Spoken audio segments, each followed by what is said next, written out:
Hello students, welcome to our channel in Focus Studies. So in this video we will discuss the most important question of Bagla 136. ठीक है, देखो ये subject बहुत easy है और मैं ये जो क्वेश्चंस बता रहा हूँ ना, क्वेश्चन कंफर्म आने हैं. ठीक है, कंफर्म मतलब कंफर्म होगा. ठीक है, मैं 5 क्वेश्चन बताऊंगा, वो पांचों क्वेश्चन आपके एग्ज़ाम में ज़रूर आएंगे. ठीक है, और उसके रिलेटेड मैं और वीडियोस एक दो अभी अपलोड करूंगा. ठीक है, आज ही वो जरूर वीडियो देख लेना आप. ठीक है, सो पहला जो क्वेश्चन आता है, प्रिपेयर अ ब्रीफ सीवी. ठीक है, और clearly mentioning your education skill, professional experience and interest. फिर सेकंड क्वेश्चन इसी के नीचे आता है, just write an official letter of application in response to advertisement for the post of business analyst in a firm. Your letter should know how your skill experience match the requirement of the job. तो देखो इसमें बच्चे confuse होते हैं. Like पहले वाले में उसमें आप लिख दोगे कि हाँ from the column of your advertisement I want to apply, तो ये नहीं लिखना. पहले वाले में बस सीवी बनाना है, लाइक बायोडाटा बनाना है. और सेकंड वाले में आपको बस एप्लीकेशन लिखना है और सीवी है उसमें नहीं लगाना, सीवी को अटैच करके लिख देना है बस. ठीक है, सो ये कन्फ्यूज़न होती है तो आप इसमें दोनों लिखने लगते हो. वो दोनों आपको नहीं लिखना है. ठीक है, आपको एक लिखना है दोनों में. अब जो सीवी वाला आता है वो सीवी कैसे लिखते हैं वो मैं बता देता हूँ. ठीक है, तो सीवी का सिंपल सा फॉर्मेट होता है. आपको सबसे पहले क्या लिखना होता है, अपना इंट्रोडक्शन. क्या देना होता है, इंट्रोडक्शन. कुछ भी आप इंट्रोडक्शन में लिख सकते हो, आपकी मर्जी. आप कहीं से कॉपी पेस्ट कर लो, याद कर लो. ठीक है, वो हो गया. फिर सेकंड नंबर पे आता है वर्क एक्सपीरियंस. ये ज़रूरी होता है, आपने कहाँ कहाँ काम किया है आपको वर्क एक्सपीरियंस लिखना होगा. और वर्क एक्सपीरियंस ऐसे लिखना है, लाइक आपको डाटा एनालिस्ट की जॉब के लिए अप्लाई कर रहे हो तो आप वर्क एक्सपीरियंस में टीचिंग नहीं लिखोगे. ठीक है, या उससे रिलेटेड लिखो, जो उससे मैच कर रहा है वो लिखो. आपको मान लो जाना है आपको साइंटिस्ट के लिए, आप लिख रहे हो मैं प्लम्बर का काम करता हूँ, इसका काम करता हूँ, तो वो वैलिड ही नहीं है. उसका लिखने का कोई पॉइंट है ही नहीं. ठीक है, तो वो लिखने की ज़रूरत नहीं होती है. फिर अचीवमेंट क्या क्या है आपके पास, like star performer of the year. ठीक है, introduce a new communication system at ABC company. तो ये सारे पॉइंट्स आप मेंशन कर सकते हो जो आपको अच्छा लगे. बाकी आते हैं अपने एजुकेशन वाले पे. तो देखो एजुकेशन में लिखने का थोड़ा सा तरीका अच्छा करना होता है. अच्छा मतलब आपको ना ऐसे कॉलम बनाओ, कॉलम में लिखो, पहले में लिखो कि क्लास कौन सी है, फिर उसमें लिखो बोर्ड क्या था आपका. ये तो इस टाइप का बनेगा तो थोड़ा सा ना अच्छा लगता है, प्रोफेशनल लगता है कि हाँ आपने बनाया, बॉक्स बना के अपने इसमें टेबल ऐड करिए. तो ये टेबल ऐड करके यहाँ पे जैसे इस टेबल में यहाँ पे क्या लिखो, तो क्लास कौन सी थी, फिर इसमें 10th 12th, फिर ग्रेजुएशन, पोस्ट ग्रेजुएशन, फिर CBSE से, DU से, फिर इसमें मार्क्स लिख दो. ठीक है, तो ये सारी चीज़ें इसमें ऐड ऑन कर दो. फिर स्किल्स क्या क्या है आपके पास, critical thinking, flexibility, communication, team work, organisation. तो इसमें आप नॉर्मल भी लिख सकते हो क्योंकि आपको रियल का बायोडाटा नहीं बनाना है, तो इसमें आपको जो कंफर्टेबल लिखे वो लिख देना. फिर टूल्स एंड सर्टिफिकेशन क्या क्या है आपके पास, आपने क्या क्या चीज़ें करी हैं वो सारी चीज़ें आपको लिखनी है. फिर हॉबीज़ क्या है आपके पास, प्लेइंग क्रिकेट, बुक्स, कुकिंग. ठीक है, फिर पर्सनल डिटेल लास्ट में लिखा जाता है. नेम हो गया, फादर नेम हो गया, एज हो गया, एड्रेस हो गया. हॉबीज़ मैंने 2 बार लिख दिया, आप 1 बार लिखना बस. फिर लैंग्वेज नॉन. फिर उसके बाद ये तो हो गया, चलो आपको समझ में आ गया.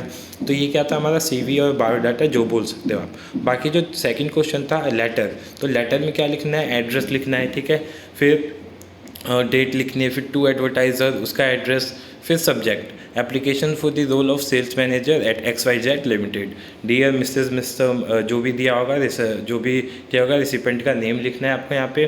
फिर this is with reference to your job requirement on the post का जो भी नाम है. ठीक है, वो for the role of sales manager. I truly believe that my qualification and experience make me a perfect candidate for the job.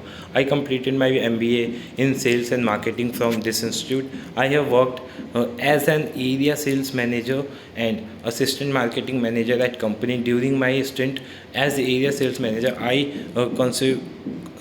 conceptualized and executed a customer engagement program that resulted in higher sales. As assistant manager, I worked on the planning and execution of a few of new product launch. With 4 years of experience in B2B sales, business to business sales and marketing, I have an in depth understanding of the process. I am confident that I will be right fit for the job. I have attached my CV to the email for your reference. Please have a look at it. I hope to meet you and discuss this opportunity further. Thank you for considering my application for the role. ठीक है, बाकी ये सब चीज़ें आपको formalities यहाँ पे कर देनी है. इसमें CV मत लिखना, बायोडाटा मत लिखना, टाइम वेस्ट मत करना. ठीक है, तो ये 2 क्वेश्चन आएंगे, 2 क्वेश्चन 10 या 15 मार्क्स के होंगे, तो आपके ये इतने मार्क्स तो कवर हो गए. अब आते हैं अगले क्वेश्चन पे. अगला क्वेश्चन आता है मेक सेंटेंस. फ्री के नंबर देते हैं बंदे सेंटेंस मेकिंग के. इसमें भी क्वेश्चन रिपीट होते हैं, तो 3 साल के आप सेंटेंस मेकिंग कर लेना अच्छे से. मैं आपको बता दूंगा कैसे करना है. तो पहला है 3 सेंटेंस यूजिंग फॉलोइंग वर्ड्स. सो मतलब सेंटेंस बनाना है आपको अडेप्ट से. अडेप्ट मतलब किस चीज़ को हम उस चीज़ के प्रति क्या हो जाते हैं, अडेप्ट हो जाते हैं, उस चीज़ को अपना लेते हैं. तो you have to adapt the condition. फिर एप्टीट्यूड क्या होता है, I have no aptitude for this.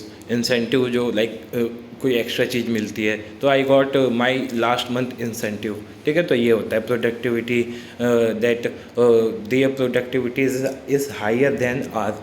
तो ऐसे करके आप सेंटेंस भी बना सकते हो. तो ये भी 10 नंबर का आता है, 5 नंबर का आता है, मैं इसलिए 10 नंबर का आता है. तो यहाँ से आपके 10 नंबर कवर हो जाएंगे. तो कितने मार्क्स हो गए, 30 मार्क्स हमने गेन कर लिया.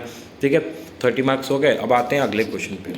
री right the sentence. Rewrite the sentence during change the active voice to passive voice. Simply active voice से पैसिव वॉइस चेंज करने के लिए आता है. सो ये पता है बहुत इजी है एक्टिव वॉइस. अगर जिन्होंने स्कूल में ग्रामर करी है तो हम बचपन से एक्टिव वॉइस और पैसिव वॉइस करते हुए आ रहे हैं. आपको सिंपली ध्यान क्या रखना है, कौन सा टेंस किस टेंस में चेंज होगा. ठीक है, ऑब्जेक्ट सब्जेक्ट बन जाता है, सब्जेक्ट ऑब्जेक्ट बन जाता है, और हमेशा वर्ब की थर्ड फॉर्म आती है. तो ये सारी चीज़ें ध्यान में रखोगे. ठीक है, आई का मी बन जाता है, ही का हिज बन जाता है, शी का हर बन जाता है. तो ये सारी चीज़ें आपको ध्यान में रखोगे तो आपका गलत नहीं होगा. जैसे the people gave the king a warm welcome, तो इसका क्या हो जाएगा, a warm welcome was given to the king. और ये क्वेश्चन मैंने खुद से नहीं बनाया, पेपर की क्वेश्चन है जो मैं आपको करवा रहा हूँ. ठीक है, पेपर का सॉल्यूशन ही है एक तरह से. ठीक है, फिर next question, the Wright brothers build the first aeroplane. तो हमने क्या बोला, देखो राइट ब्रदर्स. अब यहाँ पे सब्जेक्ट क्या है, राइट ब्रदर्स है, तो इसको हमें ऑब्जेक्ट बनाना है, और ये जो एरोप्लेन इसको सब्जेक्ट बनाना है. ठीक है, तो यहाँ पे क्या बनाएंगे हम, the Wright brothers build the first aeroplane. अरे सॉरी, गलत हो गया. ठीक है, तो ऐसे कर ये बनेगा कैसे, the first aeroplane was build by Wright brothers. फिर उसके बाद शेक्सपियर वाला आ गया, शेक्सपियर रॉट प्लेस हेलमेट. द फर्स्ट, हाँ ये रहा, इसका गलत हो गया, थोड़ा सा ऊपर नीचे हो गया. The first aeroplane was build by the Wright brothers. ठीक है, फिर Marie Curie discovered radium. So radium was discovered by Marie Curie. My brother drew this picture was drawn by his brother. My का his हो जाएगा. ठीक है, तो his brother. चलो ये हो गया. फिर उसके बाद कुछ क्वेश्चन है प्रैक्टिस के लिए मैंने दिए हुए, like Isha is singing a song. तो ये क्या है, कॉन्टीन्यूअस है. कॉन्टीन्यूअस किस में चेंज हो जाता है, देखो आप, अ सॉन्ग. अब देखो यहाँ पे जो सब्जेक्ट था ईशा था, ये ऑब्जेक्ट बन जाएगी. अब ऑब्जेक्ट बन गई, और जो ऑब्जेक्ट था यहाँ पे वो सब्जेक्ट बन गया. तो क्रॉस होता है ऐसा सब्जेक्ट ऑब्जेक्ट का. वर्ब की थर्ड फॉर्म सेम रहती है, और अगर प्रेजेंट कॉन्टीन्यूअस होता है तो उसमें बीइंग लग जाता है, इसके साथ बीइंग लग जाता है. तो a song is being sung by Isha. Third form आगे सिंग सैंग संग. फिर उसके बाद Kritika is not chopping vegetable. So vegetable are not being chop by Kritika. ठीक है, क्या लगा, बीइंग लग गया. ठीक है, तो याद रखना. फिर is Ritika buying a table. तो is a table being bought by Ritika. तो ऐसे करके आपको इन सेंटेंस को बनाना है. ठीक है, ज़्यादा डिफिकल्ट नहीं होगा. ऐसे करके नीचे चलते हैं. ये भी मैंने कुछ एग्जांपल दे रखे हैं. जैसे ये कौन सा टेंस है, हमारा प्रेजेंट परफेक्ट टेंस है. तो परफेक्ट किस में चेंज होता है, परफेक्ट में बीइंग की जगह बीन आ जाता है. तो नितेश है चैलेंज, तो इसका हो जाएगा she has been challenge by Nitesh. कुछ नहीं है, ईजी आप कर सकते हो इसको ईजिली. ठीक है, बाकी यहाँ भी मैंने दे दिया है, इसका सिंपल पास्ट का है. ठीक है, past simple. Reema clean the floor. So the floor was clean by Reema, was आ जाएगा. ठीक है, बाकी थर्ड फॉर्म तो लगेगी है. Ayesha bought a bicycle. अब bicycle was bought by Ayesha. ठीक है, तो ये भी आपको क्लियर हो गया होगा यहाँ पे एग्जांपल. बाकी इसके बाद एक और क्वेश्चन आता है जो हमारा ग्रामर होता है, fill in the blanks 10 marks का. तो हमने 40 मार्क्स गेन कर लिए यहाँ से. ठीक है, 40 मार्क्स में आराम से पास हो जाओगे. अभी तो आगे बहुत सारी चीज़ें हैं जो हम देखेंगे. My father has ordered a laptop for me but. देखो यहाँ पे क्या आया, क्या फिल करने के लिए आया, ए एन द, मतलब आर्टिकल आता है. ठीक है, आर्टिकल यहाँ भी आया. तो अ लैपटॉप हो गया, द लैपटॉप हो गया. This is dash most interesting book I have ever read. तो द हो जाएगा. Rahul is an MBA holder from Canada, my mother is a lawyer. ठीक है, तो ये चीज़ें ध्यान में रखना है। यहाँ पे मैंने कुछ दी हैं प्रैक्टिस के लिए, आपको इन सब की प्रैक्टिस अच्छे से कर लेना। बाकी नेट पे बहुत सारी साइट्स हैं जो इन सब चीज़ों की प्रैक्टिस कराती हैं। फिर उसके बाद आता है हमारा गैप फिलिंग में ये आता है वर्ब फिलिंग। ठीक है, जैसे it rain it dash since last night, तो इसका क्या हो जाएगा answer, it has been raining since last night. तो आपको पता होगा सिंस कब आता है, सिंस फोर कब आता है। ठीक है, तो हैज़ के साथ बीन आ जाएगा। तो इन चीज़ों का ध्यान में रखना आप। ये भी मैंने प्रैक्टिस के लिए दिया है, इसकी PDF आप डाउनलोड करके इनको प्रैक्टिस अच्छे से कर लेना। ठीक है, नेक्स्ट क्वेश्चन की तरफ चले। अगला क्वेश्चन आता है, prepare the outline of a presentation of the following topic, the importance of imparting employees skill. तो ये एक प्रेजेंटेशन आता है, तो हर साल कम्युनिकेशन से रिलेटेड आता है, ऑफिस से रिलेटेड आता है। ठीक है, क्योंकि वर्क प्लेस ऑब्वियस बात है, वर्क प्लेस चैप्टर का नाम है का नाम है, तो उसी के रिगार्डिंग आएगा। तो इसको भी आप लिख सकते हो। ठीक है, इसमें कुछ ऐसा खास होगा नहीं है जो नहीं लिख पाओगे। ठीक है, तो होप सो कि आपको समझ में आ गया हो कि पेपर इतना टफ नहीं होता है, आप 50-60 मार्क्स ईजिली गेन कर सकते हो। ये तो मैंने अभी 50 मार्क्स के लिए बताया, बाकी और वीडियोस में लाऊंगा। ठीक है, और बाकी बहुत सारे लोग नए होंगे जो हमारे चैनल को नहीं देखते होंगे, अगर नए हो तो चैनल को सब्सक्राइब कर देना ताकि फर्दर इन्फॉर्मेशन आपको पास पहुँच जाए। ठीक है, तो thank you so much for watching this video. मिलते हैं नेक्स्ट वीडियो में।